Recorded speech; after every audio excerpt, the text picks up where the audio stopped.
The heavy metallic strike of a framing hammer echoed from the attached garage, sending a sudden vibration through the kitchen floor. It was a Tuesday afternoon, and it was certainly not an intruder breaking in. I didn't flinch.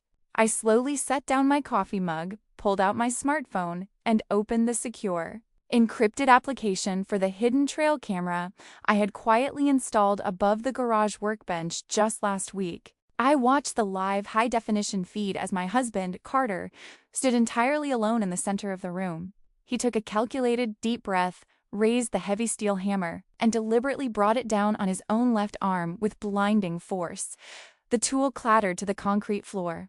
Carter stumbled backward against the tool cabinets, his face contorting in genuine physical agony. But what happened next was a masterpiece of psychotic manipulation.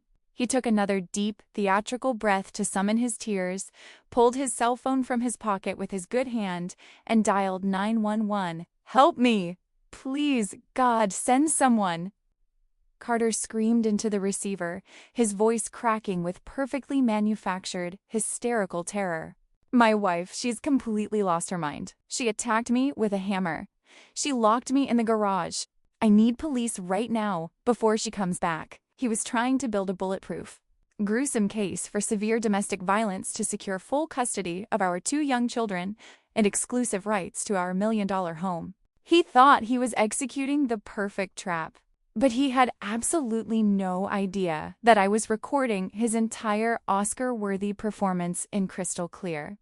108 OP resolution, complete with directional audio. To understand the sheer predatory calculation behind this moment, you have to understand the reality of our marriage over the last 3 years. Carter was a deeply insecure, chronically unemployed narcissist who had grown dangerously accustomed to living a heavily subsidized lifestyle funded entirely by my salary as a senior tech executive. When I finally filed for a highly contentious divorce a month prior, the reality of his situation set in.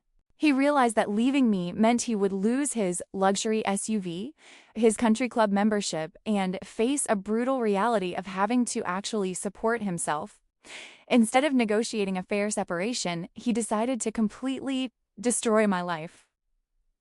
For weeks leading up to this moment, I had noticed him subtly laying the groundwork for his trap, executing a textbook gaslighting campaign. He would purposefully start screaming matches near open windows so the neighbors could hear us fighting. He casually mentioned to his extended family members that my memory was slipping, that the stress of my corporate job was making me erratic, and that my temper was becoming dangerous around the kids. But his ultimate ace in the hole was his childhood best friend, a local patrol officer named Vance. Vance was a notoriously corrupt local cop who barely passed the academy and constantly relied on Carter to cover his bar tabs. I had noticed Vance's municipal cruiser conveniently parked just down our street earlier that afternoon, idling in the shade, waiting for Carter's signal. Instead of rushing out to the garage to argue with a narcissist or screaming through the door to beg him to tell the truth, I moved with absolute cold precision. Pleading with a manipulator only gives them the emotional reaction they desperately crave. I walked over to the heavy, fire-rated door connecting the house to the garage and quietly threw the deadbolt, ensuring he could not enter the house and attempt to stage a physical struggle to add bruises to his story. I tapped the screen of my phone, immediately downloading the raw, unedited footage of him smashing his own arm directly to a secure cloud server. I then drafted a quick email and forwarded the file to the senior partner at the aggressive family law firm I had quietly retained. I knew that calling the local police dispatch to defend myself would be entirely useless. Because his friend Vance was already assigned to our neighborhood sector, Vance would absolutely respond first and control the narrative on the scene. They would arrest me, throw me in the back of a cruiser, and the local department would close ranks to protect their own officer's report. Instead, I bypassed the local municipality entirely. I picked up my phone and dialed the direct, unrecorded emergency line for the state police barracks located 2 towns over. "State police dispatch, state your emergency," the operator answered. "Dispatcher, I need state troopers at my address immediately, and I need a supervisor listening to this call," I said smoothly, keeping my voice perfectly flat and devoid of panic. "An individual is currently staging a violent crime scene in my garage to frame me for a felony assault. Furthermore, a compromised local police officer is currently en route to my house to assist him in this conspiracy. I have live, high-definition video evidence of the entire event." The state dispatcher did not dismiss me. State agencies instantly recognized the severe legal and public relations liability of a corrupt local officer claim. She immediately scrambled 2 heavy state trooper interceptor units and a commanding lieutenant to my address, instructing me to stay inside and keep the doors locked. Through the camera feed on my phone, I watched Carter pacing the garage. He was cradling his arm, sweating profusely and crying out in fake agony, waiting for his friend to arrive and arrest the monster he married.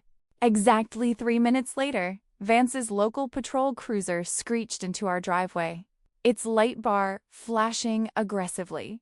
I watched through the living room window as Vance rushed into the garage, completely ignoring standard law enforcement safety protocols.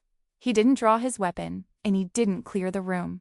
They exchanged a quick, knowing nod before Vance keyed his shoulder radio. "Dispatch, I am on the scene," Vance barked into his radio, staring right at the corner of the ceiling where my security camera was silently watching him. "The suspect is barricaded inside the main house. Consider her highly volatile and dangerous. Roll EMS immediately for the victim." They fully expected me to be cowering in the kitchen, terrified, crying, and completely unable to defend myself against a man in a uniform and a fabricated felony charge. They did not expect the sudden, deafening roar of 2 heavy state police interceptor vehicles tearing onto our front lawn, kicking up dirt and grass as they completely boxed in the local patrol car. I finally unlocked the kitchen door and walked out onto the driveway just as 4 state troopers, wearing heavy tactical vests, unholstered their weapons and rapidly advanced on the garage. "State police, drop your radio and step away from the victim," the state lieutenant roared at Vance, his hand resting firmly on his holster. The look of absolute paralytic shock on Carter's face was something I will savor for the rest of my life. His carefully orchestrated tragedy evaporated into thin air. He pointed his good arm at me, sobbing hysterically, desperately trying to keep the performance going. "She's crazy! She attacked me with a hammer!" Carter screamed, spitting as he yelled. "Arrest her! Why are you pointing your guns at him? She's the one who did this." I didn't raise my voice. I didn't defend myself. I simply walked right up to the state lieutenant, who was glaring at me cautiously, and handed him my unlocked tablet. "Lieutenant," I said calmly, "please watch the garage security feed from exactly 12 minutes ago." He broke his own arm to frame me, and Officer Vance is helping him cover it up. The lieutenant stood in my driveway, the chaotic flashing lights reflecting off the screen, and watched the high-definition video. He watched Carter pick up the hammer. He watched him take a practice swing to judge the distance. He watched him crush his own arm, drop the tool, and manufacture the frantic 911 call while standing completely alone in an empty room. He then watched the footage of Vance walking in and nodding at the suspect. The transition on the scene was absolute, brutal, and entirely out of Carter's control. Because he had manipulated emergency services, filed a maliciously false police report, and conspired with a sworn officer to frame an innocent person for a violent felony. The jurisdiction was immediately yanked from the local municipality and elevated to the state level. "Officer Vance, turn around and put your hands behind your back right now," the lieutenant ordered, his voice echoing with absolute authority. Vance stammered, his face draining of all color. "Lieutenant, wait, it's a misunderstanding. Hands behind your back," the troopers shouted, advancing on him. They stripped the corrupt local cop of his badge, his service weapon, and his radio right there on my driveway, locking him in handcuffs and shoving him into the back of a state cruiser. The paramedics finally arrived and loaded my husband onto a stretcher. He was weeping, but these were no longer fake tears of victimization. They were the very real tears of a man who realized his life was over. He was accompanied in the back of the ambulance by a massive state trooper who formally read him his Miranda rights and placed him under arrest the moment his arm was medically stabilized. I never visited him in the hospital. I never answered the frantic, aggressive phone calls from his mother and sister demanding to know why I had let the state police take him away. I simply forwarded their voicemails to my attorney, who promptly issued them all severe cease and desist letters, threatening harassment charges if they attempted to contact me or my children again. With the undeniable video evidence permanently logged in the state prosecutor's office, Carter's legal defense was entirely non-existent. His public defender took one look at the high-definition footage of the hammer strike in the radio logs from Vance and immediately advised his client to surrender. Carter was forced to accept a devastating plea deal just to avoid a massive, highly publicized jury trial that would have undoubtedly resulted in maximum sentencing. He was sentenced to significant prison time for conspiracy to commit a felony, filing false police reports, and attempting to pervert the course of justice. Vance fared even worse. As a sworn law enforcement officer, his betrayal of the badge earned him an even harsher sentence and a permanent ban from ever working in public service again. The family court judge who presided over our divorce case was absolutely disgusted by the evidence.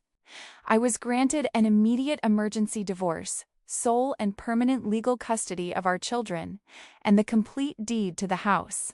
Carter was stripped of any right to alimony, and a permanent restraining order was placed against him. Carter tried to build a cage for me out of lies, assuming my quiet nature and professional composure made me an easy victim.